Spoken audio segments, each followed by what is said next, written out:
안녕하세요. 굉장히 제가 이 자리에 쓴 게 낯설어요, 지금.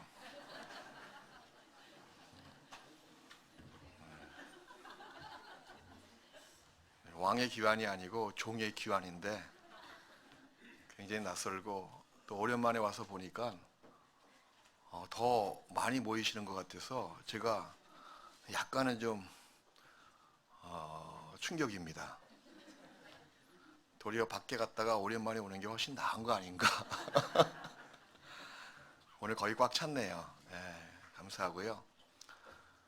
그동안 한동안 뵙지 못해서 개인적으로 죄송해요. 어떻게 일이 또 이상하게 꼬여서 어쩔 수 없는 집회, 또 일정이 그래서 다시는 2년에 그렇게 집회를 안 잡을 계획입니다. 그래서 되도록이면 외부에 안 나가고요. 집회를 좀 자제하고 정말 우리 중랑교회 식구들을 섬기는데 돌보는데 시간과 마음을 다 쏟아 부어야 되겠다, 매진해야 되겠다 하는 그 마음의 계획도 세웠습니다. 다시 만나서 반가워요. 근데 얼굴 표정은 어떤 분은 전혀 반갑지 않은 표정도 감사하고요. 여러분의 기도와 또 여러분의 사랑 때문에 제가 이렇게 이 자리에 건강도 보존할 수가 있고 또 주님의 일을 비록 부족하지만 수행할 수 있다고 생각이 들어서 늘 중랑교회 그 사랑과 은혜에 저는 감사한 마음을 갖고 있습니다. 어떻게 하면 이 받은 은혜를 좀 보답할고 그걸 생각하니까 너무 너무 부족하고 너무 송구할 따름이에요. 그래서 제가 알고 있는 것, 제가 체험한 것을 여러분과 함께 나누어서 공유하고 싶습니다, 늘. 하지만 한계가 있는 것 같아요. 계속적으로 여러분의 그 사랑의 기도를 필요로 하는 부족한 사람입니다. 정말 다시 한번 만나서 반갑습니다. 같이 잠깐 기도하시겠습니다.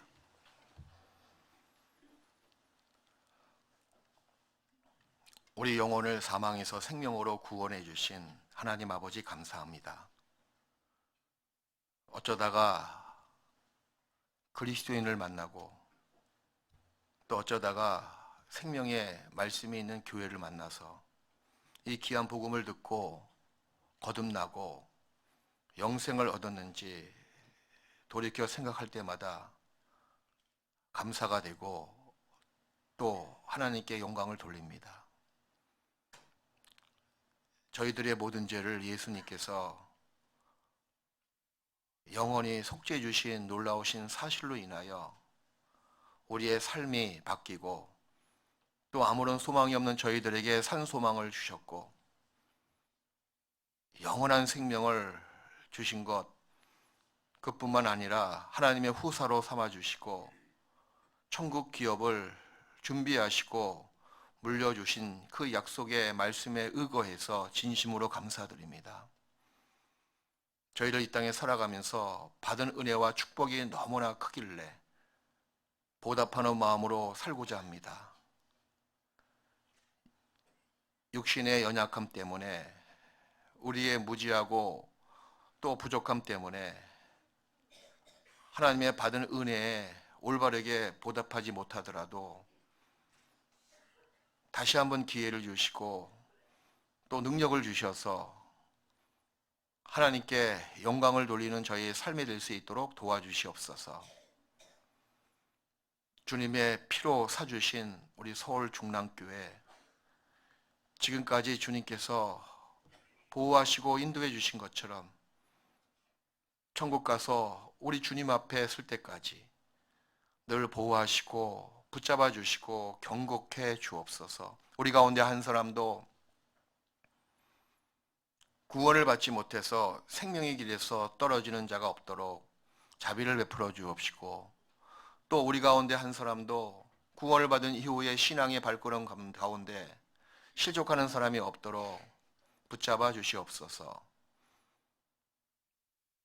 마음의 상처 또 육신의 질병 때문에 이 자리에 참석치 못한 하나님의 자녀가 있다면 그 마음의 상처를 주님의 살아있는 손길로 말씀으로 치유해 주옵시고 육신의 질병도 건강을 회복할 수 있도록 능력으로 함께하여 주시옵소서. 오늘 우리에게 필요한 말씀을 내려주셔서 다시 힘을 받고 위로받고 격려받는 귀한 시간이 될 수 있도록 도와주옵소서.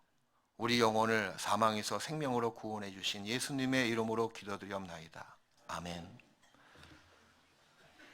구약성경 사무엘상 7장을 보시겠습니다.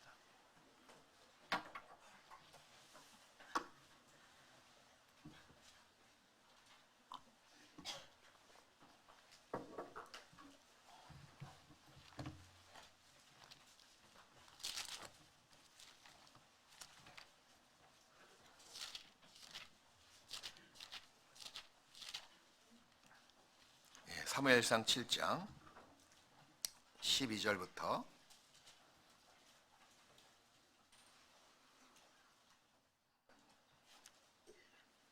13절까지 제가 읽겠습니다. 구약성경 418페이지입니다. 사무엘이 돌을 취하여 미스와와 센 사이에 세워 가로되 여호와께서 여기까지 우리를 도우셨다 하고 그 이름을 에베네셀이라 하니라. 이에 블레셋 사람이 굴복하여 다시는 이스라엘 경내에 들어오지 못하였으며 여호와의 손이 사무엘이 사는 날 동안 블레셋 사람을 막으심에 블레셋 사람이 이스라엘에게서 빼앗았던 성읍이 에그론부터 가데까지 이스라엘에게 회복되니 이스라엘이 그 사방 지경을 블레셋 사람의 손에서 도로 찾았고 또 이스라엘과 아모리 사이에 평화가 있었더라. 누구나 세상 사람들은 저마다 무언가에 다 의지하며 살고 있습니다. 물론 구원받지 못한 사람도 다 무언가에 의지하고 거기에 소망을 두고 살아갑니다. 구원받지 못한 사람은 거의 대부분이 눈에 보이는 재물, 재산, 또 인생들에게 의지하고 거기에 만족을 추구하면서 그 인생을 계획하고 살아가고 있습니다. 근데 성경은 분명히 이렇게 말씀하고 계시는 거예요. 눈에 보이는 모든 것들은 다 허무한 것이라고. 그래서 네가 그 어찌 허무한 것을 주목하겠느냐. 눈에 보이는 재물은 마치 날개가 있어서 날아가는 독수리처럼 날아가리라 라고 말씀하십니다. 뿐만 아니라 눈에 보이는 이 가족, 사람, 인생도 의지하지 말라고 말씀하십니다. 도울 힘이 없는 인생도 의지하지 말지니 그 호흡이 끊어지면 흙으로 돌아가서 당일에 그 도모가 소멸하리로다. 악인은 환난 중에 다 망합니다. 인생 최대의 환난은 죽음의 사건이죠. 죽음이 호련히 왔을 때 구원받지 못한 악인들은 그토록 마음을 두고 의지했던 모든 것들이 허무하게 물거품처럼 다 없어집니다. 악인은 환난 중에 엎드러져도 의인은 죽음에도 소망이 있느니라. 진정한 소망은 무엇일까요? 구원받지 못한 사람은 진정한 소망을 갖지 못했기에 눈에 보이는 것에 소망을 두고 살아가고 마지막 날이 호련히 임했을 때는 엄청나게 충격에 빠지고 놀랄 거예요. 그것이 다 사라지거든요. 그러나 구원을 받은 사람은 진정으로 만족할 수가 있습니다. 그리스도인들은 진정한 행복한 자들이라고 성경은 말씀하십니다. 그 이유가 어디 있습니까? 전 크게 두 가지 이유로 여러분들에게 말씀드리고 싶습니다. 왜 구원을 받은 사람이 진정한 행복자며 왜 구원을 받은 사람이 진정한 만족을 가질 수 있는 사람인지. 첫 번째 이유는 영생의 소망을 가졌기 때문이에요.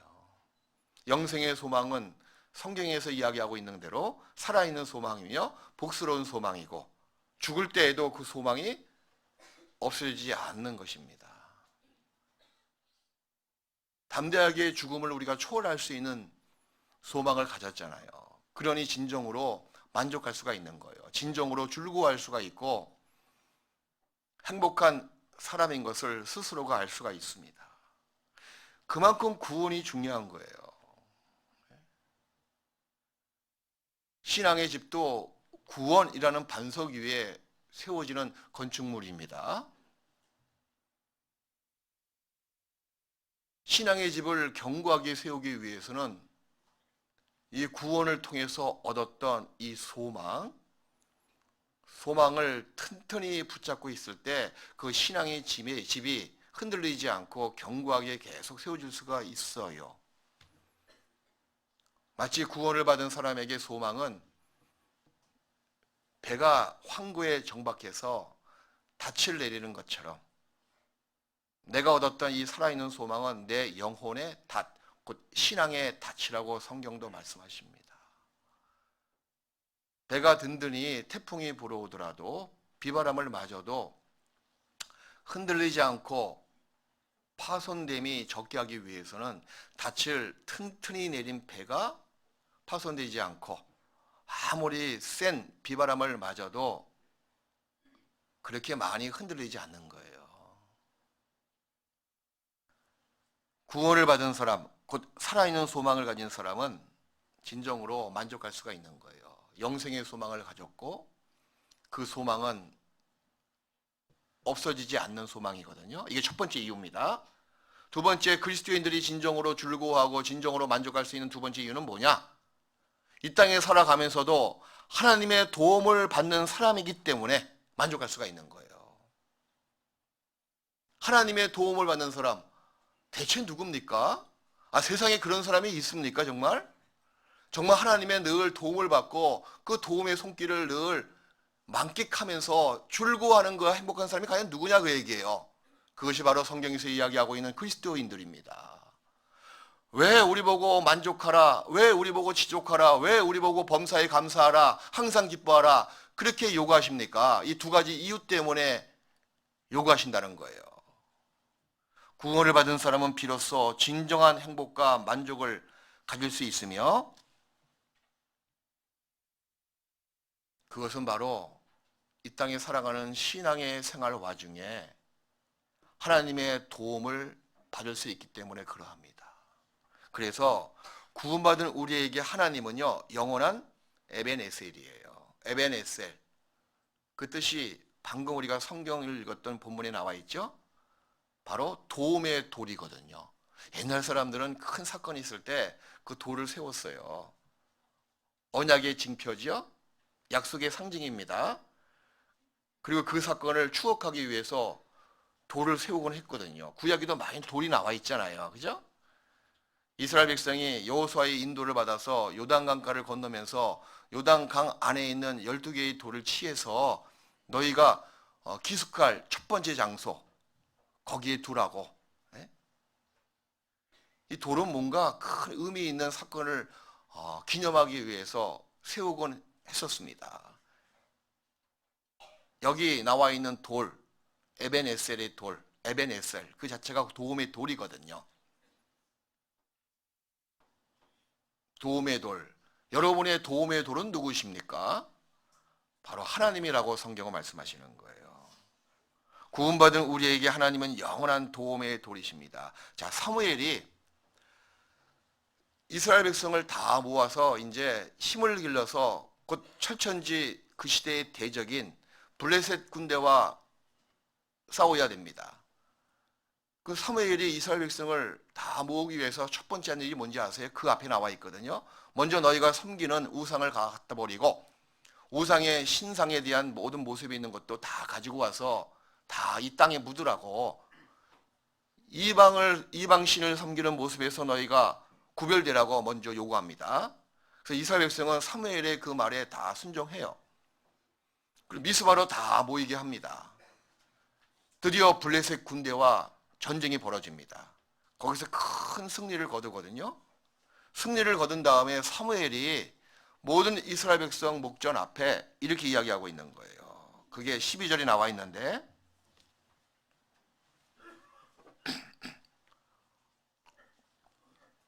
사무엘이 돌을 취하여 한 돌을 취했습니다. 미스바와 센 사이에 세워 가로되. 자, 나머지 말씀을 같이 읽읍시다. 여호와께서 여기까지 우리를 도우셨다 하고 그 이름을 에벤에셀이라 하니라. 에벤에셀, 도움의 돌. 그 밑에 나눠주에 나와 있죠. 해석에 나와 있습니다. 도움의 돌이다. 근데 이 에벤에셀은 바로 하나님을 가리키고 있고, 어떤 하나님이요? 도와주시는 하나님을 가리키고 있는 거예요. 이것은 우리 앉아있는 여러분과 직접적으로 연관되어 있습니다. 하나님은 여러분을 도와주시기로 작정하신 분이시거든요. 구원받은 여러분을 늘 도와주기로 아주 마음의 계획을 갖고 계신 분이세요. 그래서 하나님은 구원받은 여러분의 편에 서서 늘 도와줍니다. 요거 잡으시고요. 시편 118편을 보시겠습니다.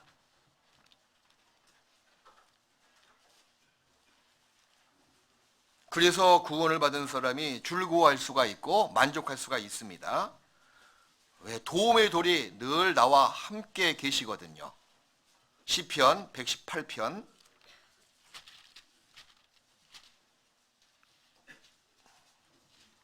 6절 7절.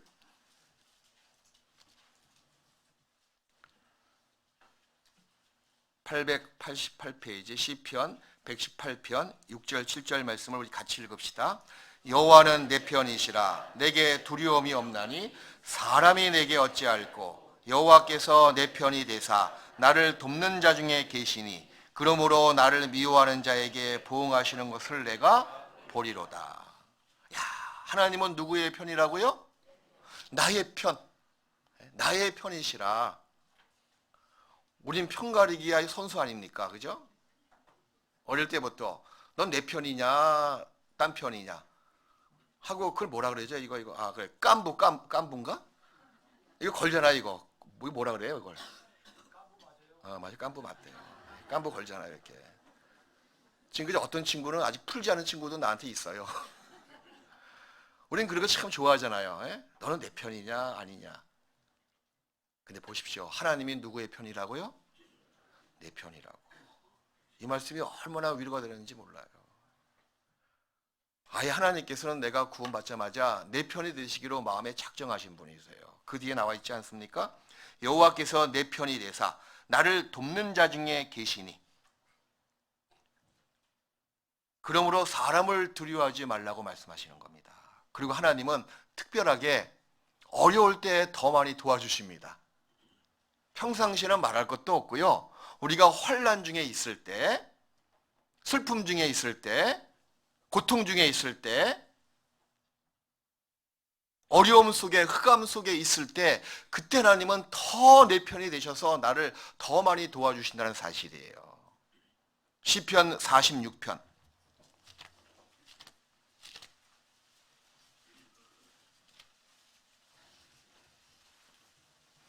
시편 46편 1절을 보시겠습니다. 1절부터 하나님은 우리의 피난처시요 하나님은 우리의 피난처가 되신다고 말씀하시는 거예요. 피난처 아시죠? 예? 장대비가 막 쏟아지고 있습니다. 그걸 딱 가리고 있는 어떤 천막, 큰 우산, 그런 지붕, 우리의 피난처가 되시는 분이세요. 또 힘이시니, 자, 환난 중이죠. 환난 전도 아니고 환난 후도 아닙니다. 너무 자비하신 분이세요. 우리를 도와주기로 마음에 작정하신 하나님은 우리가 특별히 환난 중에 있을 때는 더 많이 도와주신다는 겁니다. 환난 중에 만날 큰 도움이라고, 큰이라고 나와 있죠. 더 많이 도와주신다 그 얘기예요. 그러므로 땅이 변하든지 산이 흔들려 바다 가운데 빠지든지 상황은 수시각각으로 바뀔 수가 있어요. 공고할 때가 있고 형통할 때가 있고 기쁠 때가 있고 슬플 때가 있고 날 때가 있으면 죽을 때가 있고 심을 때가 있으면 심은 것을 뽑을 때가 있는 거예요. 인생은 늘 두 가지 이 꼭지점, 최고의 꼭지점, 최저의 아주 최악의 꼭지점을 늘 교체하는 삶을 누구나 다 살아가고 있습니다. 형통할 때가 있죠? 공고할 때가 있는 거예요. 주님께 감사의 찬송을 부를 때가 있죠? 아니면 가끔은 이럴 수가 있습니까, 주님? 나를 어쩌시려고 이렇게 이곳까지 끌고 오셨습니까? 하고 한탄하고 원망할 때도 가끔 있습니다. 그렇게 하나님께서는 두 가지를 병행하게 하사 우리를 인도하신다는 사실이에요. 그런데 환난 속에 있는 나를 아시고 환난 중에 만날 큰 도움이시고 상황은 시시각각으로 바뀌더라도 3절 보십시오. 3절 말씀을 같이 읽읍시다. 바닷물이 형용하고 뛰놀든지 그것이 넘침으로 산이 요동할지라도 우리는 두려워 아니하리로다. 이게 신앙이에요. 이게 믿음의 모습입니다. 요동할지라도 상황이 그렇게 나쁘게 변하더라도 나의 하나님은 나의 도움의 돌이 되시기 때문에 나는 결코 두려워하지 아니하리로다. 여러분의 신앙의 진 면목은 평상시에 드러나지 않습니다. 여러분의 믿음의 진 면목은 환난 중에 있을 때 드러난다는 사실이에요. 단적인 예로 더 바쁘고 어렵습니다. 그러면 그럴수록 더 교제 나오셔야 돼요. 그게 믿음이야. 벌이가 없습니까? 수입이 없습니까? 그러면 그럴수록 더 11조 해야 돼. 단 10원을 하더라도 또 이 말 듣고 10원 하는 사람 없겠죠, 그죠? 내 겁이 나요, 그렇게 얘기할 때마다. 알아들으시라 그 얘기죠. 단 10,000원을 하더라도 내가 하나님께 마음을 바치는 것이지, 물질을 하나님께 바치는 거 아니거든요. 하나님이 가난뱅이의 그런 부류의 분이십니까? 아니거든요. 하나님께서 모든 것을 다 갖고 계신 분이세요. 천천만만의 모든 수양과 염소가 짐승이 다 내 것이다. 내가 부족한 것이 무엇이냐? 코 묻은 너의 헌금을 받기 위해서 내가 너한테 물질을 바치라 그러냐? 그거 아니시거든요. 무엇을 바치라고요? 마음을 바치라고, 마음을. 형편이 어렵다고 헌금 안 하고 11조 하는 사람, 그게 마음이 없는 거예요. 형편이 없는 것이 아니고 마음이 없는 겁니다. 그걸 하나님께서는 슬퍼하신다는 거예요.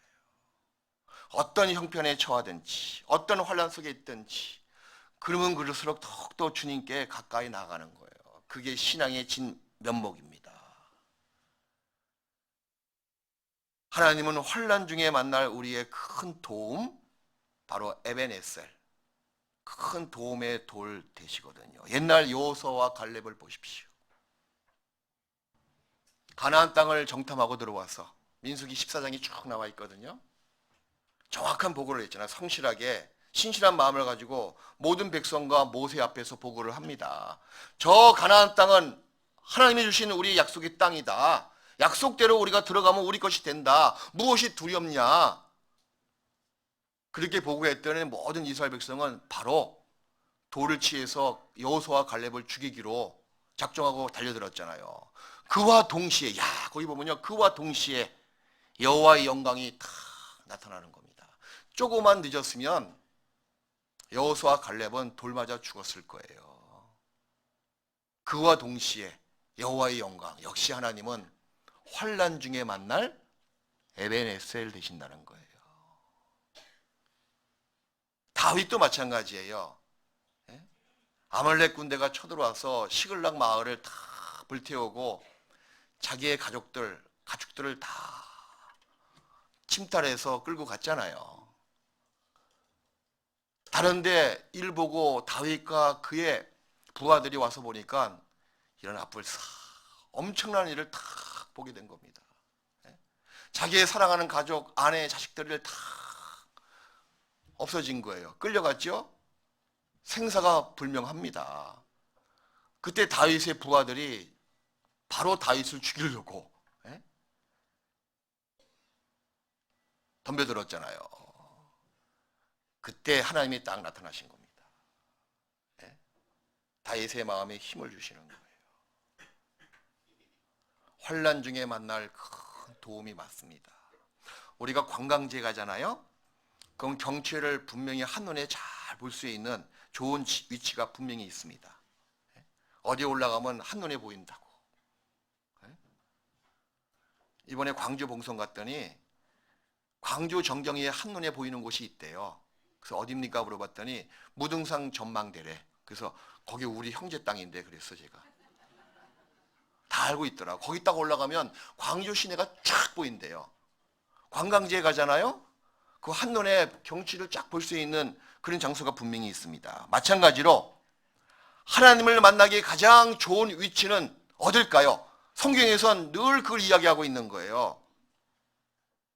누구에게나 인생에 그 신앙생활에 능선이 있고 깊은 계곡을 거닐 때가 있습니다.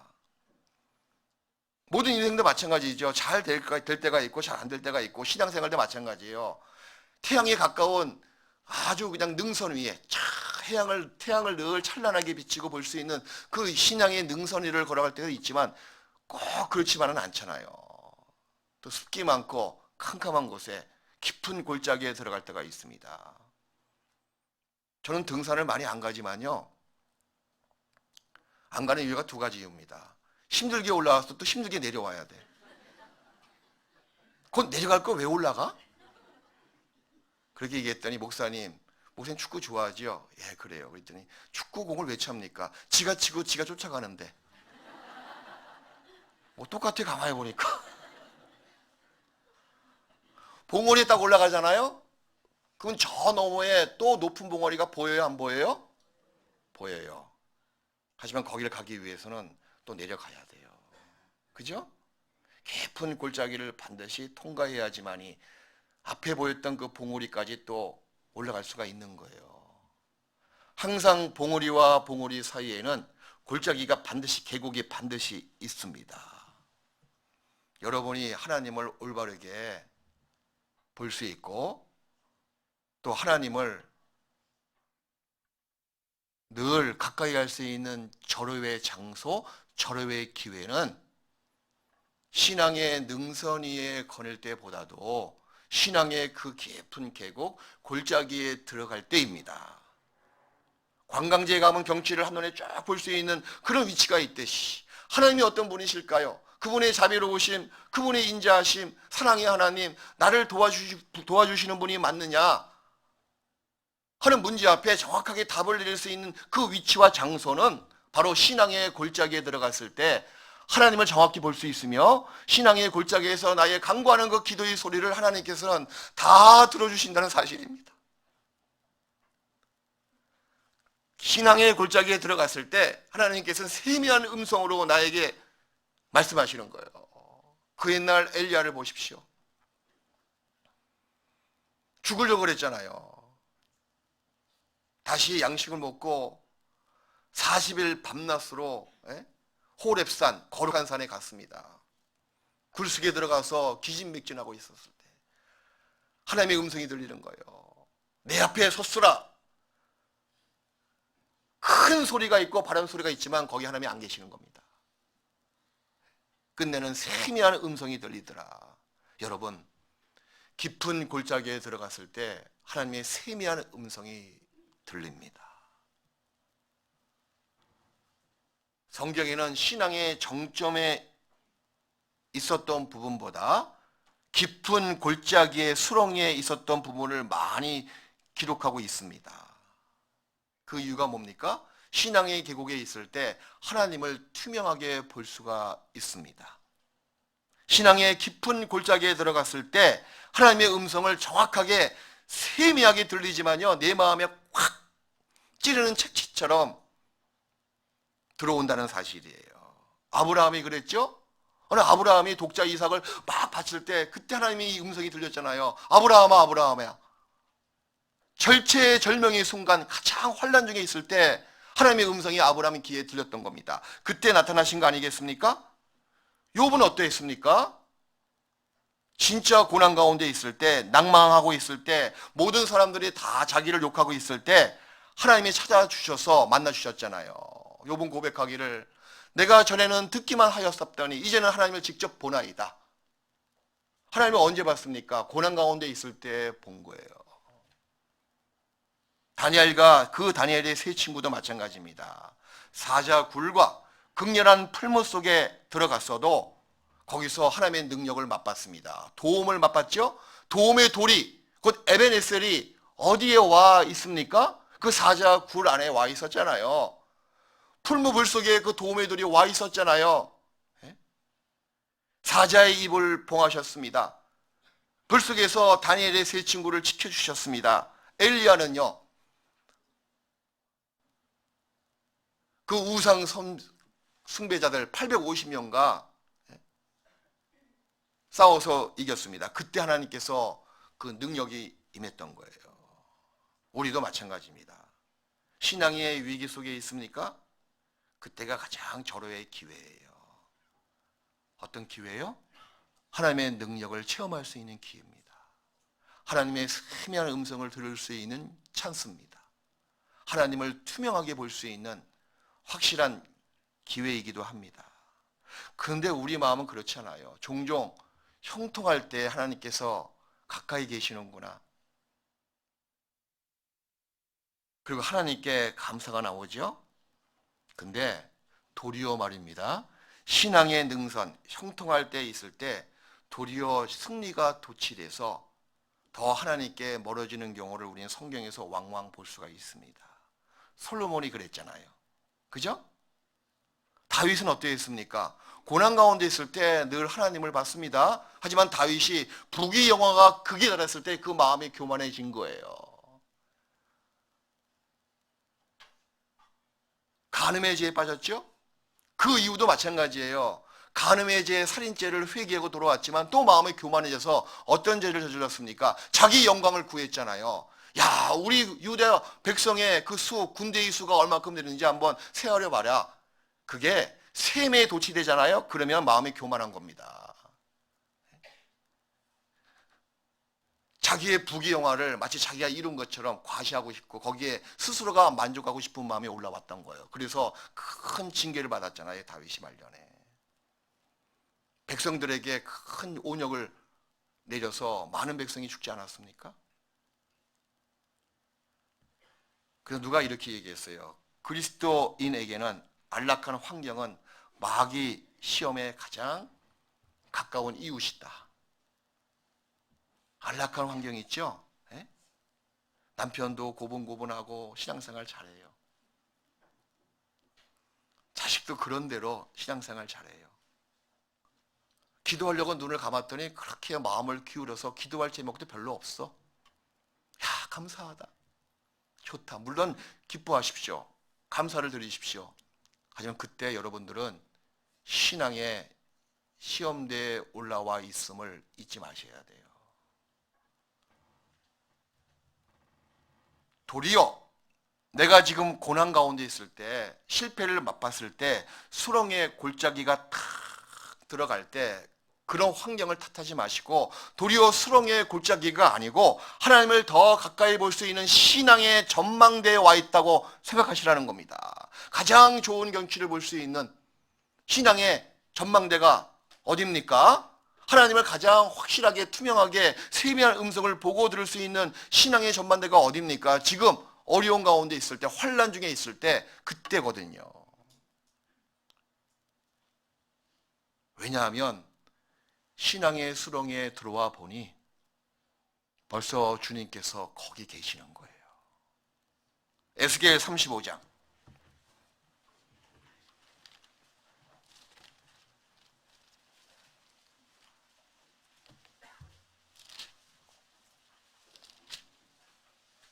에스겔 35장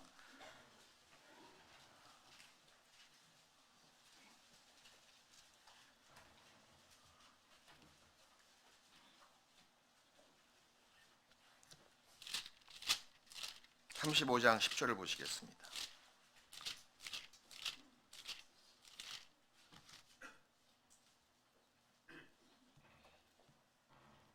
(35장 10절) 우리 같이 읽읍시다. 내가 말하기를 이 두 민족과 이 두 땅은 다 내게로 돌아와서 내 기업이 되리라 하였도다. 그러나 나 여호와가 거기 있었느니라. 그러나 나 여호와가 거기 있었느니라. 나 여호와가 거기 계시다. 이것을 히브리 말로 뭔지 아시죠? 여호와께서 준비하시다가 뭐예요? 이래. 예? 또 여호와는 평강시다가 뭐예요? 샬롬. 산놈이 아니고 샬롬. 자, 에베네스도 공부했죠, 우리가? 여호와께서 거기 계시다. 에스겔 48장 맨 마지막 장입니다.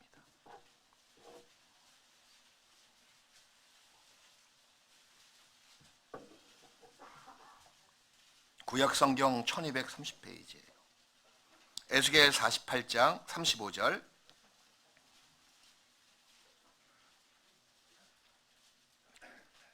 우리가 곧 들어갈 천국을 이야기하고 있습니다. 우선 천년 왕국을 먼저 이야기하고 있고, 천년 왕국은 천국에 대한 그림자 아니겠습니까? 또 35절에 그 사면의 도합이 1만 8천 척이라. 같이 읽읍시다. 그날 후로는 그 성읍의 이름을 여호와 삼마예요. 여호와 삼마가 뭐냐? 하나님이 거기 계시다. 이게 현재 진행이거든요. 계셨다 끝났다 그 말이 아니야. 거기 계시다 그 말입니다. 우리가 신앙생활 와중에 깊은 골짜기에 누구나 들어갈 때가 있습니다. 근데 여호와 삼마예요. 들어와 보니 자기 혼자만 있는 것이 아닙니다. 들어와 보니 벌써 하나님께서 거기 와 계시는 거예요. 우리 구원을 받은 사람은 하나님의 후사입니다. 그리고 하나님은 분명히 약속하시기를 나와 끝까지 죽을 때까지 함께 하신다고 약속해 주셨고, 나를 보호하시고 끝까지 인도하신다고 약속해 주신 거예요. 이 보장은요, 환난 속에 있는 그리스도인들에게, 영적인 갈등 속에 있는 그리스도인들에게 얼마나 큰 위로와 격려가 됩니까? 만일 그런 단어 쓰고 싶지 않은데 신앙이 약한 사람이 있기 때문에, 만일 주님이 한평생 우리와 함께 하신다면 우리가 죽는 것도 두려워하지 않는 거예요. 어떤 환난이 있어도 주님이 나와 함께 하시면 무엇을 두려워하겠습니까? 심지어는 우리가 죽을 때도 여호와 삼마라고, 내가 죽는 그 순간에 나와 주님이 함께 하시다, 내가 거기 계시다, 그렇게 주님께서 약속해 주셨잖아요. 그걸 우리가 꼭 발견하게 될 것입니다. 그래서 구원을 받은 사람이 끝까지 망하지 않는 유일한 이유는 뭐냐면 여호와 삼마예요. 거기 계시거든요. 아무리 깊은 골짜기에 빠지더라도 하나님은 거기 모여 계시는 겁니다. 거기에 계시기 때문에 늘 그리스도인은 신앙에 실패할 이유가 없습니다. 망하지 않습니다. 그뿐만 아니고요, 여호와 삼마, 여호와께서 거기 계시다, 그뿐만 아니라 어떻게 계시는지 아십니까? 야, 내 엉덩이를 딱 받치고 계시는 거예요. 엉덩이를 받치고 있다. 그럼 내 밑에 누가 계시는 거예요? 예? 머리를 붙잡고 있다, 그렇게 표현하지 않고 있습니다. 놀라운 것은 내 엉덩이를 딱 받치고 있다고, 그분의 영원하신 팔이 나를 받치고 있다고 성경은 표현하고 있는 거예요. 신명기 33장.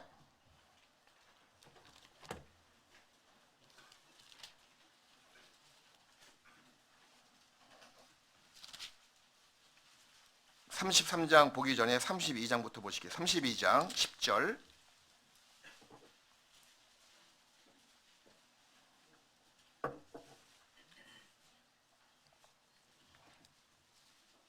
하나님의 도움의 팔이 내 아래 벌써 와 계십니다. 여호와 삼마 거기 계시다. 어떻게 계시냐? 도움의 팔을 내 엉덩이 밑에다 깔고 계시다, 그 뜻이거든요. 받치신다고 성경은 말씀하시는 거예요. 10절. 여호와께서 그를 황무지에서, 짐승의 부르짖는 광야에서 만나시고, 황무지에서 모여 광야에서 모여 만나시고. 이거 보세요. 하나님이 어디 계십니까? 황무지에 계시는 거예요. 광야에 계시는 겁니다. 신앙생활의 고난의 표현이 황무지와 광야 아닙니까? 호위하신다고 나와 있죠? 보호하시고, 그리고 자기 눈동자같이 지키셨도다. 그리고 그 지키시고 호위하시고 보호하시는 그 모습을 이렇게 11절에 표현하고 있는데, 11절 말씀을 같이 읽읍시다.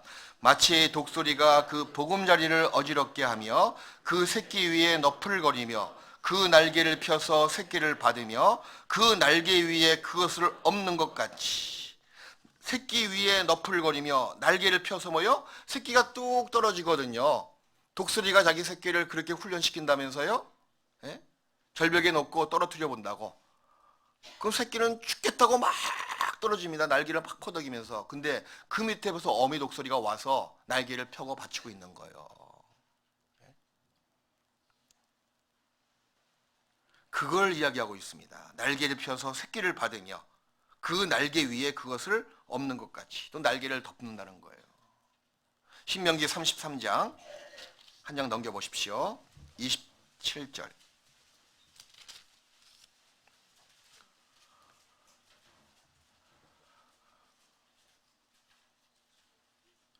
신명기 33장 27절 우리 같이 읽읍시다.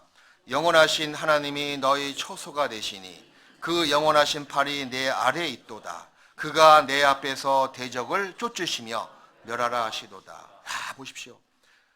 영원하신 하나님이 무슨 하나님이요? 영원하다고. 무엇이 영원하다는 표현입니까? 그 뒤에 내용을 봐서 영원하신 표현을 우리가 알 수가 있는 거예요. 도와주시는 그 손길이 영원하다 그 얘기예요. 붙잡아주는 그분의 손길이 영원하다 그 얘기입니다. 그 영원하신 하나님이 너희 초소가 되시니 그 영원하신 팔이, 자, 하나 여쭤뵙겠습니다. 하나님 팔이 있을까요, 없을까요? 대답 못하겠죠, 이거는. 하나님 눈이 있을까요, 없을까요? 정말 있어요? 쌍꺼풀 수술하셨을까요, 그럼? 이것은 뭐냐면 원래 하나님은 눈과 팔이 없으신 분이세요. 그죠? 근데 우리의 눈높이에 이해를 하기 위해서 그리고 깨닫게 하기 위해서 와닿게 하기 위해서 그렇게 표현하고 있는 것 뿐이에요. 그분의 팔이 붙잡아준다.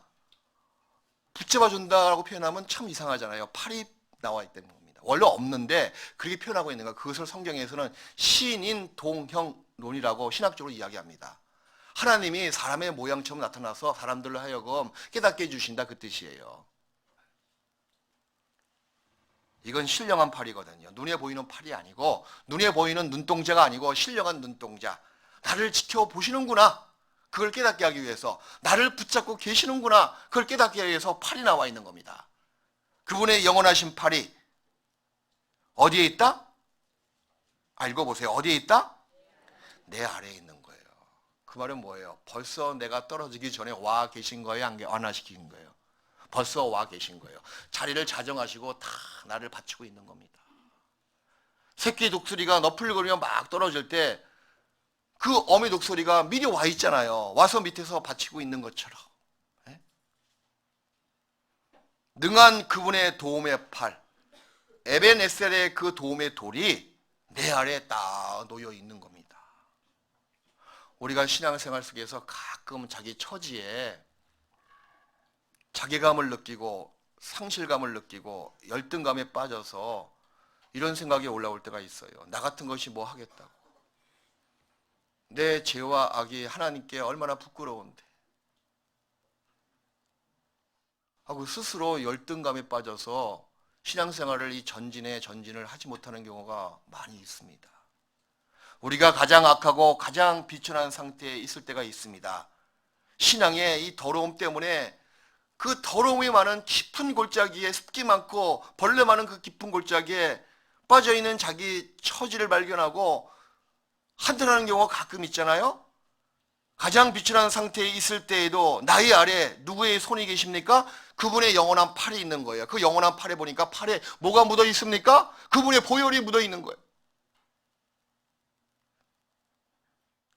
나의 죄가 나를 항상 그 밑바닥으로 끌고 갈 수 있을지 몰라도 거기 내려와 보니까 그분의 영원하신 팔, 그분의 피가 발라있는 그분의 팔이 내 엉덩이를 받치고 있는 거예요.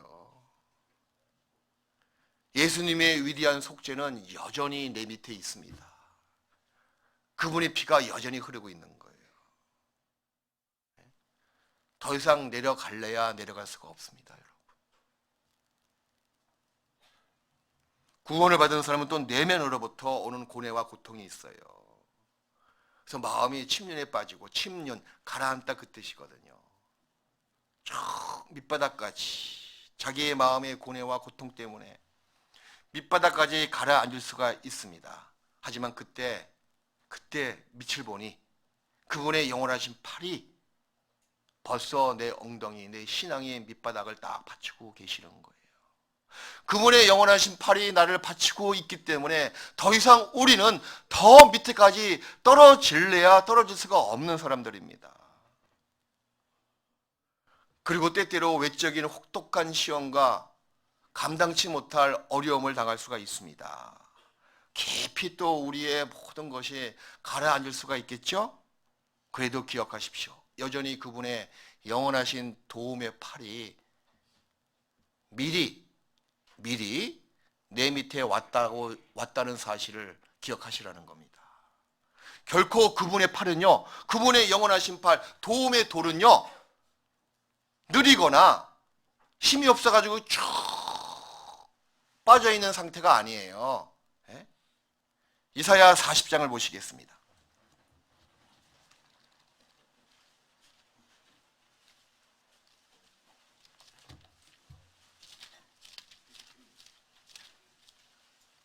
이사야 40장 28절.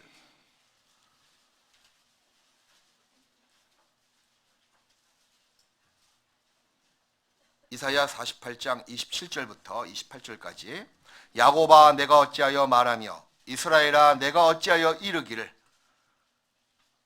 내 사정은 여호와께 숨겨졌으며 원통한 것은 내 하나님께서 수리하심을 받지 못한다 하느냐. 이게 무슨 말이냐면 스스로의 그 자괴감, 상실감, 열등감에 빠져있는 신앙인의 모습이기도 하거든요.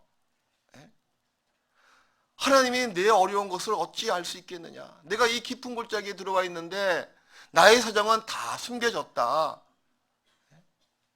깊은 자괴감에 빠져있죠. 깊은 우울감에 빠져있는 겁니다. 신앙에. 왜 그렇게 이야기하느냐.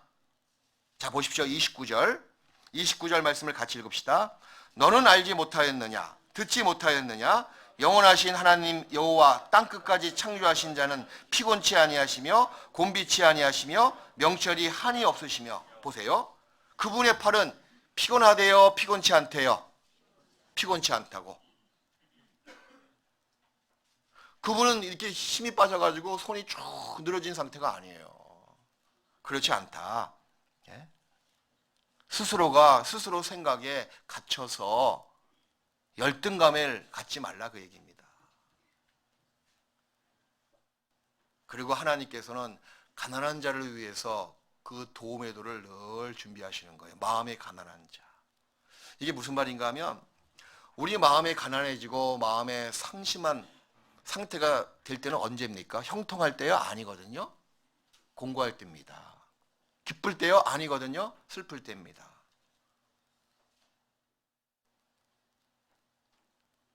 그래야지 마음이 가난해지거든요. 그래야지 마음에 상심이 되거든요. 그때 나오는 기도는 정말 아주 정결하고 그리고 능력 있는 기도예요. 부르짖는 기도가 나오는 거예요. 너희가 전심으로 나를 찾고 찾으면 나를 만나리라.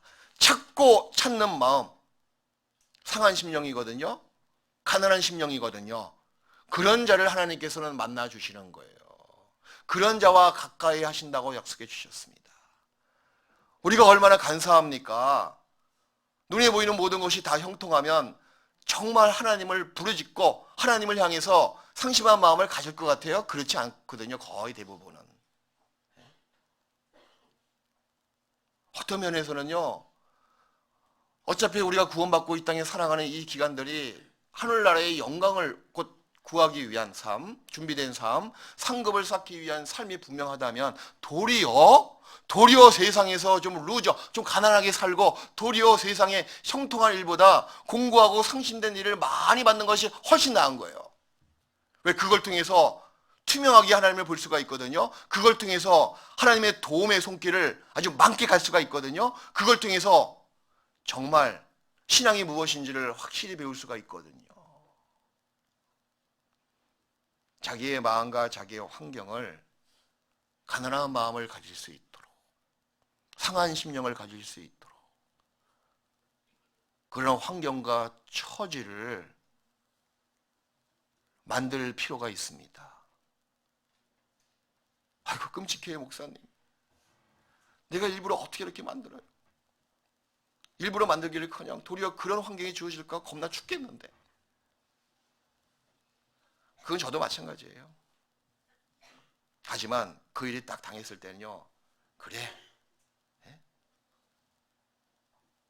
올 곳이 왔다. 그리고 이때 더 주님께 가까이 하자. 내 신앙의 경지를 좀 더 한 걸음 부쩍 뛸 수 있는 좋은 기회고, 하나님에 대해서 더 많이 아는 좋은 찬스다.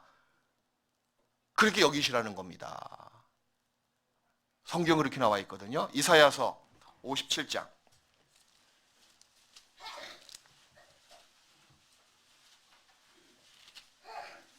이사야 57장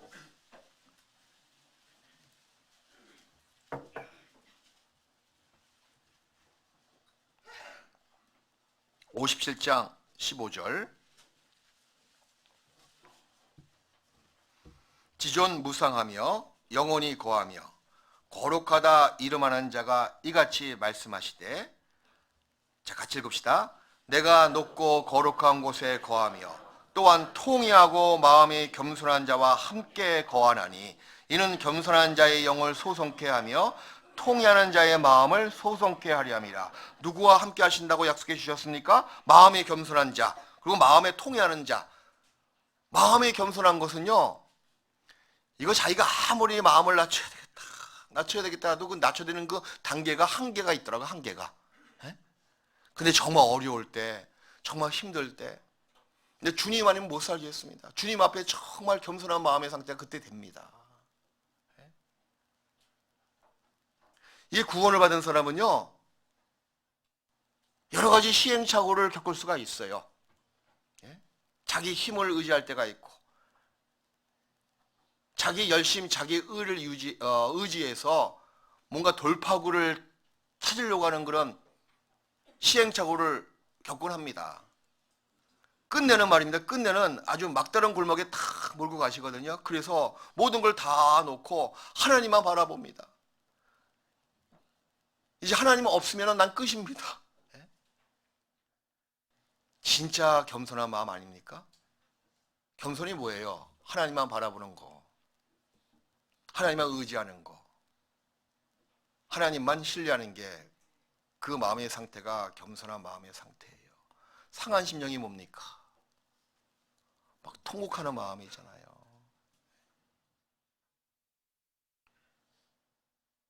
진짜 하나님을 향해서 눈물을 흘리는 거예요. 눈물을 흘리는 그 기도는 부르짖는 기도가 되고, 항상 부르짖는 기도 그 간구는요, 하나님께서 기뻐하시고 받아주십니다. 그래서 가난한 자를 위해서 하나님께서는 은혜를 준비하시는 거예요. 정말 가난한 자를 위해서 하나님의 은혜가 있습니다. 그 도움의 돌은 늘 가난한 자와 함께합니다. 시편 68편.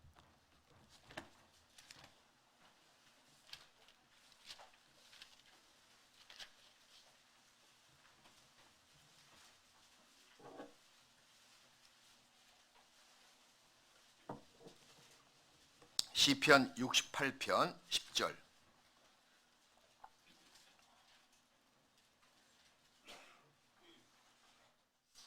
주의 회중으로 그 가운데 거하게 하셨나이다. 하나님이여 가난한 자를 위하여 주의 은택을 준비하셨나이다. 감사하지 않습니까? 한나가 기도했습니다. 난 슬픈 여자라고. 그 말은 뭐예요? 난 마음에 가난한 여자라고. 우리가 얼마나 가난한 사람들이에요. 이 마음을 낮추는 겁니다. 상한 심령이 되는 거예요. 주님의 은혜 말고는 내 마음의 진정한 만족을 얻지 못하는 가난한 사람이오니 나에게 은택을 주십시오. 예, 그런 자에게 하나님께서는 은택을 준비해 주셨습니다. 미리 준비하셨나이다. 과거 완료죠? 준비되어 있는 거예요. 왜 얻지 못합니까? 마음의 가난한 자가 안 되기 때문에, 마음이 높아지고 다른 것을 의지하고 싶은 마음이 올라오기 때문에 그 은택을 은택답게 얻지 못하는 거예요. 내 은혜가 내게 족하다.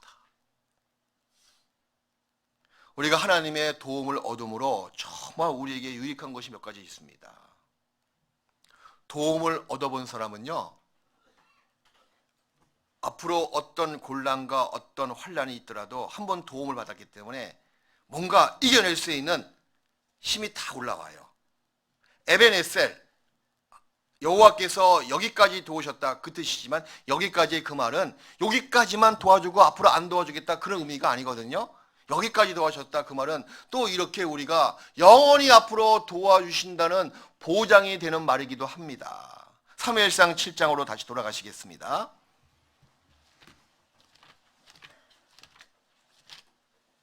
사무엘상 7장 12절.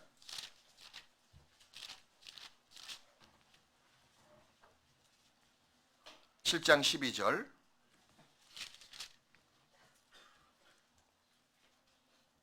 사무엘이 돌을 치하여 미스바와 센 사이에 세워 가로되 여호와께서 여기까지 우리를 도우셨다 하고, 여기까지의 말은 두 가지로 볼 수가 있는데, 첫 번째 말은요, 어떤 과거를 손가락으로 가리키는 것과 똑같잖아요.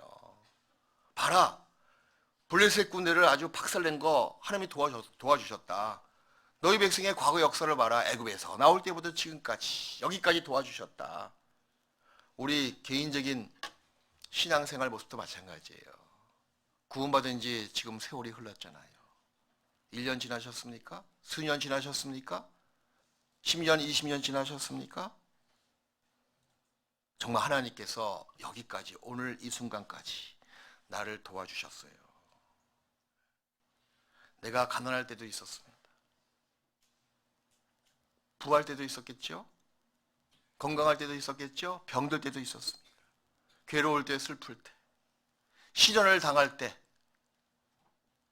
또 큰 열등감과 상실감과 괴리감에 빠져서 어려움 속에 있을 때도 있었습니다. 하지만 그 순간순간 하나님께서는 나 몰라라 하시고 멀리 가 계신 적이 한 번도 없는 거예요. 여기까지 늘 도와주셨습니다. 여러분의 신앙생활을 쭉 회상해 보십시오. 정말 도와주셨잖아요. 네? 정말 도와주셨거든요. 에벤에셀, 여기까지 여호와께서 우리를 도우셨다. 그러나 이 말은요, 또한 앞으로라는 의미를 담고 있습니다. 여기까지는 아직 끝까지 다 오지 않았다는 것을 의미하고 있는 거예요, 사실은. 이것이 끝이다 그 말이 아니고 앞으로도 마찬가지다. 앞으로도 에벤에셀은 늘 존재하고 있다고 사무엘이 이야기하고 있는 거예요. 우리가 이제 새해를 맞이할 겁니다. 우리가 가야 할 기간이 또 남아 있어요. 가야 할 신앙의 길이 남아 있습니다. 앞으로 우리가 얼마큼 더 많은 눈물을 흘릴까요? 앞으로 우리가 어디 보고만 해서 얼마큼 더 수고를 할까요? 수고와 시련, 기쁨과 슬픔, 또 유혹도 많이 있겠죠? 세상 일 때문에 마음의 고통, 마음의 분란, 갈등이 왜 없겠습니까? 그 많은 기도와 또 유혹도 앞으로 있을 거예요. 아직 남아있는 것이 또 많이 있습니다. 하지만 감사하십시오. 에벤에셀은 늘 이 다음에 어떤 일을 당하든지 어떤 처지에 처하든지 그때 내 앞에 세워져 있음을 기억하시라는 겁니다. 여기까지 도와주신 주님이 반드시 우리가 죽을 때까지 우리와 함께 하시고 도와주신다는 사실이에요. 죽을 때까지. 시편 48편을 보시겠습니다.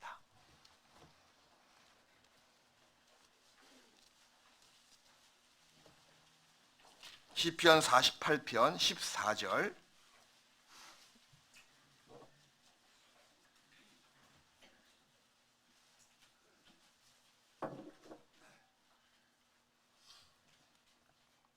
시편 48편 14절 우리 같이 읽읍시다. 이 하나님은 영영이 우리 하나님이시니 우리를 죽을 때까지. 자, 오늘 배운 말씀처럼 이 하나님은 에벤에셀의 하나님이시거든요. 이 하나님은 영영이 나의 에벤에셀 하나님이시니, 도움의 돌이시니, 나를 죽을 때까지 뭐요? 도움의 돌, 도와주신다. 그렇게 바꿔도 무방합니다. 나를 죽을 때까지 도와주시는 에벤에셀의 하나님이시거든요. 그래서 우리가 담대함을 가질 수가 있는 거예요. 어떤 환란이 부러우더라도 담대함을 갖는 겁니다. 부러울 때마다 거기에 에베네셀이 탁 세워지거든요. 너의 담대함을 잃지 말라고 성경도 이야기하고 있잖아요. 진짜 문제는 뭐냐면 그 하나님의 도움을 요청을 해야 되는데 요청하지 않는 사람. 당연히 가난한 자의 마음을 가져야 되는데 얼만큼 더 슬픈 일을 당하고 나서 마음을 낮춰야 될지. 늘 보기에도 가난한 자의 마음이 돼서 하나님만 바라봐야 되는데 그렇지 못한 경우가 있거든요. 얼만큼 더 환난과 고통을 당해야지만이 그 마음을 돌이켜야 되는지 그런 사람 보면 정말 안타깝게 그지없습니다.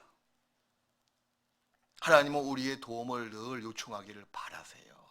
그런 자를 기뻐하십니다.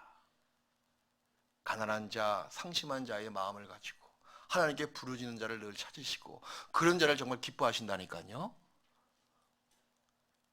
어떤 면에서 염치 없는 자를 하나님께 기뻐하세요. 염치 불구하고 하나님께 기도하는 겁니다. 체면 같은 게 무슨 소용이 있어요? 하나님 앞에서 우리의 체질을 다 아시는데 그 앞에서 정직한 마음을 가지고 성실하게 자기의 마음을 토하는 자를 하나님께서는 기뻐하시고 그리고 바라십니다. 시편 147편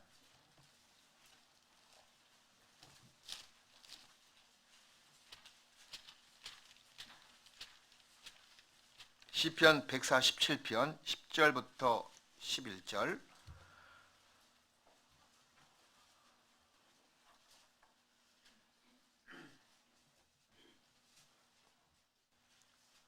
여호와는 말의 힘을 즐거워 아니하시며 사람의 다리도 기뻐 아니하시고 11절 말씀 같이 읽읍시다.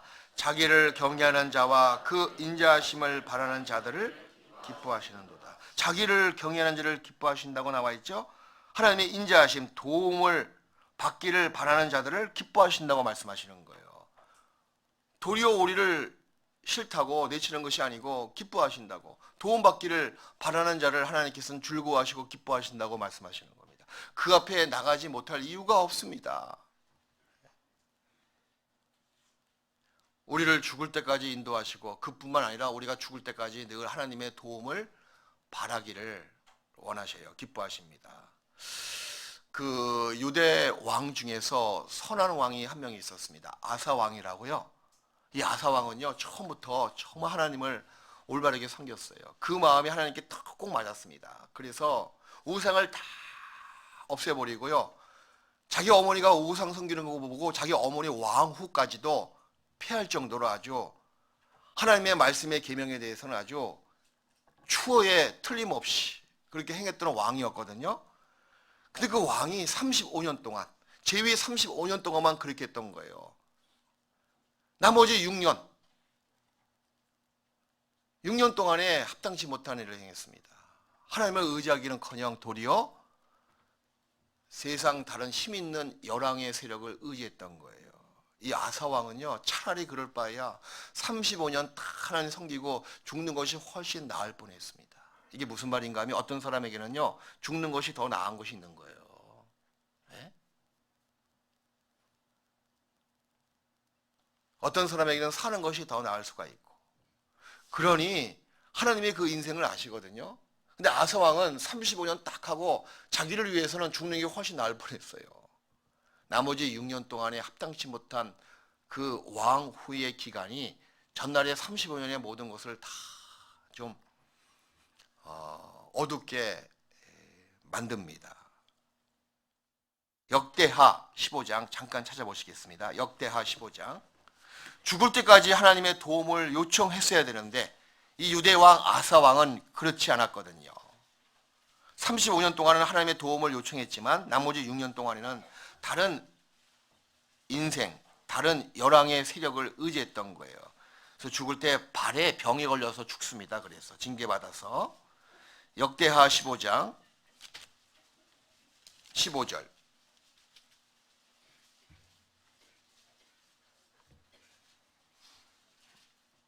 쭉 보잖아요. 그건 정말 하나님을 올바르게 섬겼던 왕의 모습이 나와 있고 17절.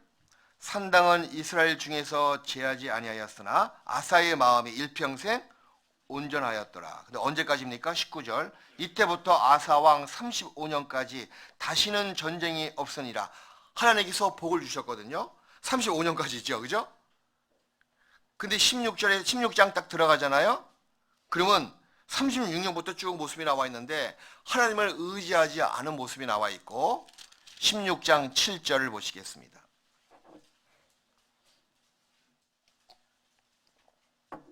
16장 7절에 때 선견자 하나니아가 유다 왕 아사에게 나와서 이르되 왕이 아람 왕을 의지하고 왕의 하나님 여호와를 의지하지 아니한 고로 6년 동안 의지하지 않았거든요. 그래서 더 큰 혼란에 들어가 버린 겁니다. 이게 참 재밌는 게 뭐냐면 신앙생활도 하나님께 늘 의지하고 나가야 되는데 의지하지 않고 자기 생각에 사람을 의지하고 나가잖아요. 그러면 그 사람에 의지한 그 순간부터 그 전보다 더 어려운 혼란 속에 들어간다는 사실이에요. 이 아사왕이 그랬거든요. 그 11절을 보시겠습니다. 아사의 시종 행적은 유다와 이스라엘 열왕기에 기록되니라. 아사가 왕이 된 지 39년에 그 발이 병들어 심히 중하나 병이 있을 때에 저가 여호와께 구하지 아니하고 의원들에게 구하였더라. 말년이 좋지 않았잖아요. 차라리 그럴 바에야 35년 왕위에 있다가 죽는 게 훨씬 나을 뻔했죠. 그 6년 동안의 그 합당치 못한 폐역한 일로 35년의 그 업적을 좀 희석시키고 오염시켰던 겁니다.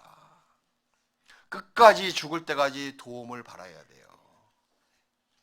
그런 자를 하나님께서는 기뻐하십니다. 스스로 하나님의 도움을 거절하는 사람이 있죠. 야, 그건 정말 스스로의 불행을 자초하는 거예요. 호세아 13장 9절에 옛날 북이스라엘의 모습이 그러했습니다. 호세아가 이렇게 경고하는 거예요. 이스라엘아 이스라엘아 네가 패망하였나니. 그 이유가 뭡니까? 이는 너를 도와주는 나 하나님을 대적하였습니다. 도와주는 하나님을 도리어 대적했습니다. 도와주는 그 하나님의 능력을 도리어 등을 돌리고 대적했다 그 얘기예요. 그것이로 스스로의 불행을 자초했던 겁니다. 에레미야 2장, 구약성경 에레미야 2장을 보시겠습니다. 결코 하나님은 우리를 진정으로 도와주시는 분이시지 말로만 도와주겠다 이야기하고 아무것도 주지 않는 분이 아니에요. 그분은 캄캄한 분이 아니고 그분은 결코 광야가 아니시거든요. 에레미야 2장 31절. 도움의 돌 에베네셀의 하나님은 반드시 여러분을 도와주시는 분이시고 실제적으로 함께 하시는 분이시지 이 바람 빠진 풍선처럼 비가 없는 구름처럼 그렇게 말로만 하고 도와주지 않는 분이 아니십니다. 에레미야 2장 31절에 이렇게 이스라엘 백성들에게 하나님이 책망하시는 말씀이거든요. 31절을 보시겠습니다. 너희 이 세대여 여호와의 말을 들어보라. 여호와의 말을 들어보라. 내가 이스라엘에게 광야가 되었었느냐? 흑암한 땅이 되었었느냐? 무슨 연고로 내 백성이 말하기를, 같이 읽읍시다. 우리는 노였으니 다시 주께로 가지 않겠다느냐. 야, 이게 하나님의 마음이 쭉 나와 있잖아. 이럴 수가 있느냐? 내가 너희 백성을 지금 이 순간까지 에베네셀 여기까지 도왔다. 앞으로 도와줄 것이 확실한데 많은 약속의 증거를 보여주셨는데 불구하고 아니 언제 내가 너희들에게 흑암한 땅이 됐느냐, 광야가 되었었느냐? 한번 말이 있으면 입이 있으면 말해보라. 언제 그런 적이 있었느냐? 근데 도와주는 나를 도리어 너희가 흑암한 땅처럼 광야처럼 여기고 도리어 뭐요? 주님께 안 돌아갑니다. 더 폐역하고 더 등을 돌리고 있느냐? 결국에는 말입니다. 야, 이런 분노를 퍼부으시는 거예요. 하나님 무서우신 분이십니다. 어떤 분노냐면요. 예레미야야, 이 백성을 위해서 더 이상 기도하지 마 이제. 와, 그 말 들으면 끔찍합니다. 이 우상 숭배에 빠지고 도리어 돌이킬 마음이 전혀 없는 이 백성을 위해서 이제 네가 백성의 구원을 위해서 나한테 기도도 하지 마. 그 말은 뭐예요? 끝났다 그 말이에요. 재생의 여지가 전혀 없는 겁니다. 그런 신앙생활을 하시면 안 돼요. 우린 연약하지요. 예? 신앙의 그 공고한 처지에 빠질 때도 있습니다. 여기 나와 있는 북이스라엘 백성처럼 도리어 다시는 주께로 가지 않겠다. 언제 주님을 여러분들에게 미워하는 행동이나 미워하는 말을 하셨습니까? 이유 없이, 연고 없이 미워하는 거예요. 연고 없이 하나님을 원망하는 겁니다. 사실은 도와주셨거든요. 도리어 대적하는 겁니다. 그 다음에 징계가 뭔지 아세요? 여지 없는 거예요. 다시는 기도하지 마. 기도 안 듣겠다는 겁니다. 이제는. 그런 분이 있다니까요. 권면합니다. 교제합니다. 끝내는 돌이키지 않아. 그럼 기도할 수가 없어요. 성경도 기도하지 말라고. 이제 분노가 임할 것이라고. 그래서 망했잖아요. 북이스라엘이 완전히. 유대 왕국도 망했고. 하나님의 도움을 스스로 거절하는 것이 불행입니다. 우리가 부족하고 어리석어서 이렇게 넘어질 수가 있어요. 하지만 그때 정말 상한 심령이 되고 가난한 마음이 돼서 하나님께 부르짖으십시오. 그걸 기뻐하시잖아요. 그리고 여러 방면을 통해서 성도의 그 신방이나 이런 주일 말씀, 수요 말씀을 통해서 하나님께서 말씀으로 책망하시고 말씀으로 권면하시고 말씀으로 그 정로를 보여주시는 거예요. 그럼에도 불구하고 싫다는데, 그럼에도 불구하고 등을 돌리고 있는데, 그 다음에 하나님께서는 더 놀라우신 그 징계가 뭐냐면, 이젠 듣지 않는다. 이제 끝났다. 중보의 기도 필요 없어. 하지 마. 그거 어쩌시겠습니까? 그게 우리의 정말 가장 큰 불행이거든요. 구원받은 우리가 하나님을 제외하고는 여러분 어디에서 도움을 받겠어요? 예? 구원받은 것이 확실합니까? 그것이 확실하다면 과연 나를 도와주시는 분은 누구시냐 그 얘기예요. 사방팔방이 아니거든요. 위에 계신 하나님 한 분이세요. 구원받은 사람은 늘 하나님밖에 없습니다. 구원받은 사람은 그 도움의 손길은 위에 있는 하나님밖에 없습니다. 근데 우리가 왜 딴 데 눈을 돌리고 사방팔방을 왜 기웃거리시냐 그 얘기예요. 그때마다 아픔이 있었잖아요. 그때마다 고통이 있었잖아요. 더 잘되기는커녕 더 어려운 처지에 처하곤 했잖아요. 그럼 이제라도 하나님밖에 없구나. 그런 상한 심령과 가난한 마음이 돼서 위를 바라보셔야죠. 또 어디 기웃거리십니까? 언제까지요? 그러면 안 되잖아요. 더 큰 불행이 임하거든요. 이제 신방도 오지 말래? 전화하잖아요? 전화도 안 받는 것 같아. 그럼 어쩌라고? 그럼 제가 기도할 것 같아요? 기도하는 것도 한계가 있는 거예요. 어쩌라고? 왜 모든 사람이 다 지옥 가는지 아시죠? 안 믿는 죄 때문에, 그죠? 스스로가 등을 돌리는 거예요. 그건 어쩔 수가 없습니다. 구원받은 사람은 하나님 아버지, 도움의 돌 되시는 에베네셀의 하나님 말고는 우리가 도움을 얻을 길이 없습니다. 그거 명심하셔야 돼요. 그 힘들면 힘들수록 더욱더 주님께 붙어 있어야죠. 어려우면 어려울수록 더 주님께 상한 심령에 대해서 기도하셔야죠. 왜 기도를 그치십니까? 어려우면 어려울수록 스스로 불행을 더 불행으로 나가는 거예요. 우린 도움의 돌이 있잖아요. 이사야 10장을 보시겠습니다.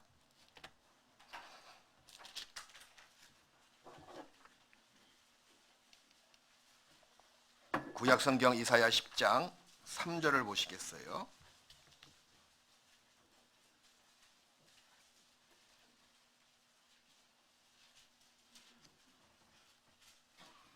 구원을 받은 나에게는 오직 도움의 돌, 하나님의 도움 밖에는 진정으로 도움 받을 곳이 없습니다.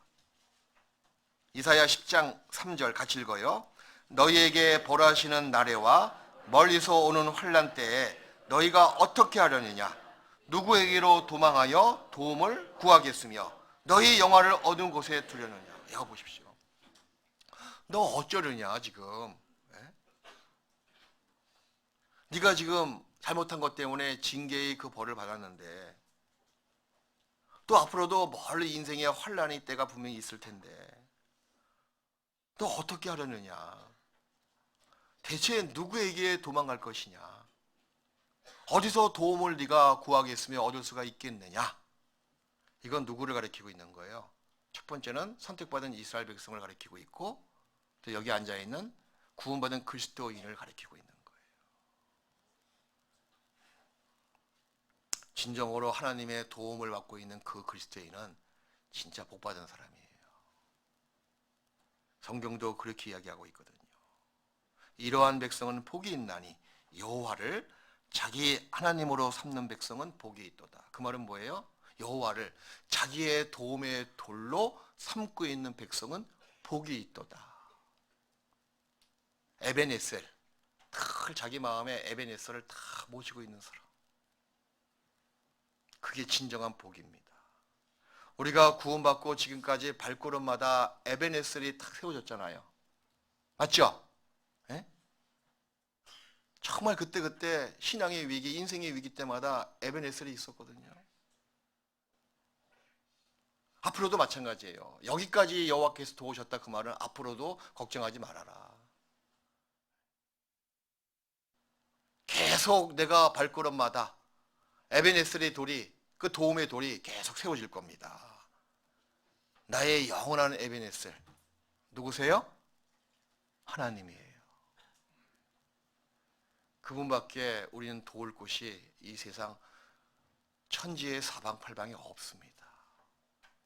도움의 손길은 바로 위에부터 내려온다는 거예요. 한 장만 더 보시겠습니다. 시편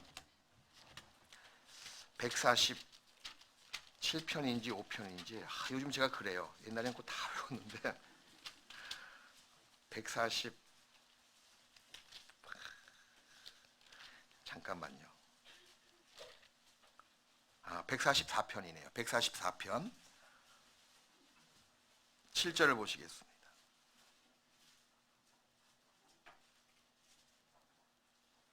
144편 7절 같이 읽어요.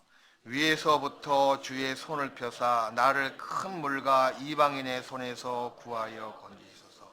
우리의 도움의 방향이 어딥니까? 위잖아요. 위. 동서남북이 아니에요. 위입니다. 그래서 도움의 돌은 늘 나와 함께 하시고 그리고 늘 도와주기로 모든 준비를 다 하시는 분이 나와 함께 하신다는 사실이에요. 나의 에베네셀, 영원하신 도움의 돌, 바로 하나님의 에베네셀이 되십니다. 같이 기도하시겠습니다.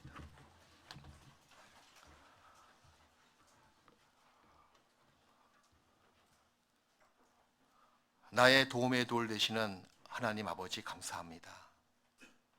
우리가 구원받고 이 땅에 살아가면서도 늘 신앙의 위기 때마다 도움의 돌이 되셨고 또 지금 이 순간까지 주님이 역사하시는 교회 가운데 두시고 대속안에 또 영육간에 도와주심을 정말 감사드립니다. 이제 천국 가는 그 순간까지도 우리의 발걸음 가운데 늘 에베네셀이 세워진 것을 믿어 의심치 않습니다. 늘 도와주시고 필요한 부분 주께서 아시오매 다 채워주시고 주님으로 만족하고 주님 때문에 즐거워하며 주님만 신뢰하는 저희가 될 수 있도록 인도하여 주시옵소서. 특별히 우리 서울 중랑교회 형제자매들 그 형편을 주께서 아십니다. 정말 가난하고 심령이 약하고 그리고 상한 마음을 갖고 있습니다.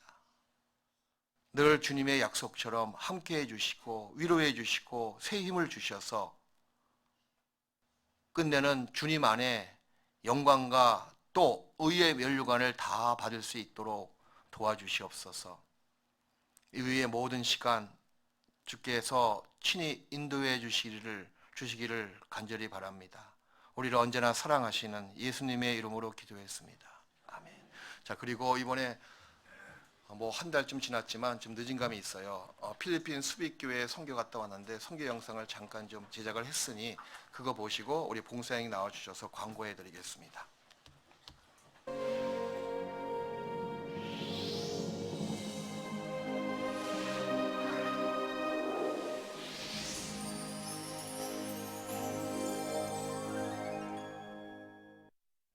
기도해주신 필리핀 수빅교회 선교가 11월 18일부터 25일까지 있었습니다. 선교 첫째 날에는 한 사람이라도 더 많은 영혼이 말씀 앞에 나아올 수 있도록 수빅교회 형제 자매님들과 함께 노방 전도를 했습니다. 꾸준히 계속 전도 중에 계셨던 이웃 사람들에게 선교팀 형제 자매님들도 도움이 될 수 있는 귀중한 기회가 되었는데요. 이번 전도 집회 때 얼마나 많은 영혼이 나아올지 기대가 되는 시간이었습니다.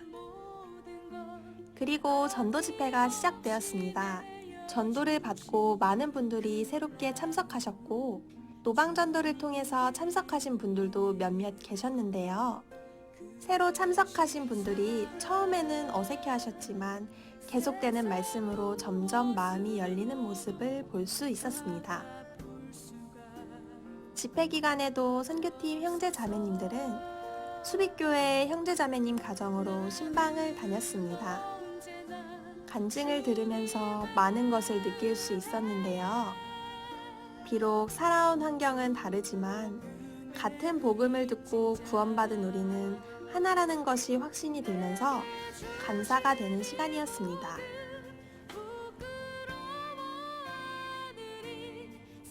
집회는 계속 진행됩니다.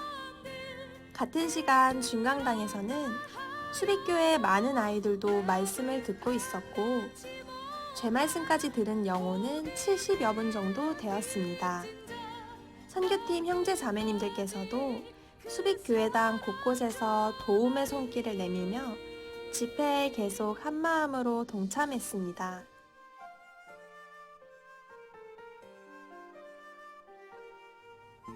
복음 말씀이 전해지기 전엔 수빅교회 임원 형제 자매님들과 교제하는 시간을 가졌습니다. 김호찬 목사님의 말씀을 통해 평소 성경에서 궁금했던 점을 질문하고 답을 들으며 성경에 대해서 더 알아가는 시간을 가졌고 형제 자매님들의 생활 간증을 들으면서 우리가 비록 국적과 언어는 다르지만 주님 안에서 함께 교제할 수 있음을 느끼는 귀중한 시간이 되었습니다. 그리고 간절한 마음으로 기도하는 가운데 복음 말씀이 선포되었습니다. 집회를 통해서 새롭게 구원받은 영혼들을 보며 수빅교회 형제 자매님들은 하나님께서 한 번 더 교회를 통해 역사하심을 느끼고 선교팀 형제 자매님들은 그 역사에 함께 동참할 수 있음에 은혜와 감사의 시간을 가졌습니다.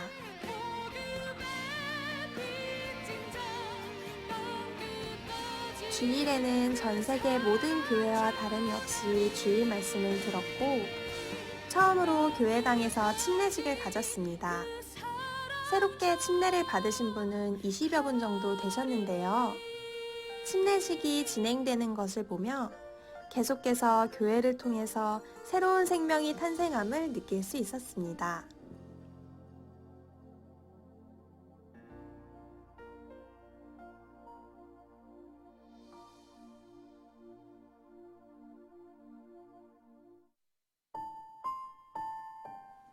세계 선교. 아주 옛날 초대교회 시대 때 환난과 많은 시련 가운데에서도 기쁜 마음으로 봉사에 일을 했던 여러 교회의 모습을 우리는 성경을 통해서 볼 수 있었습니다. 언제나 똑같이 역사하시는 하나님께서 우리 시대에서도 동일하게 역사하시고 그 현장에 함께 동참할 수 있음에 기쁨과 감사의 시간이 되었는데요. 중랑교회 형제자매님들께서도 수빅교회를 통해서 더 많은 사람들이 구원을 받을 수 있도록 많은 관심과 기도 부탁드리겠습니다.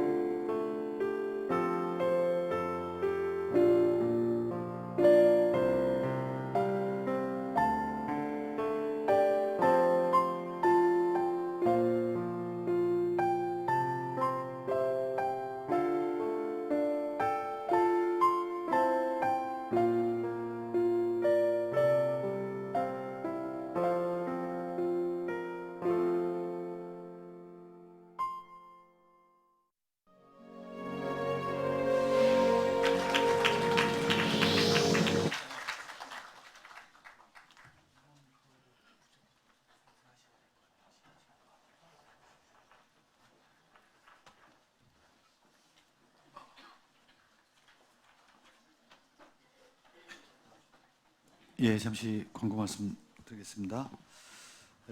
오늘까지 좀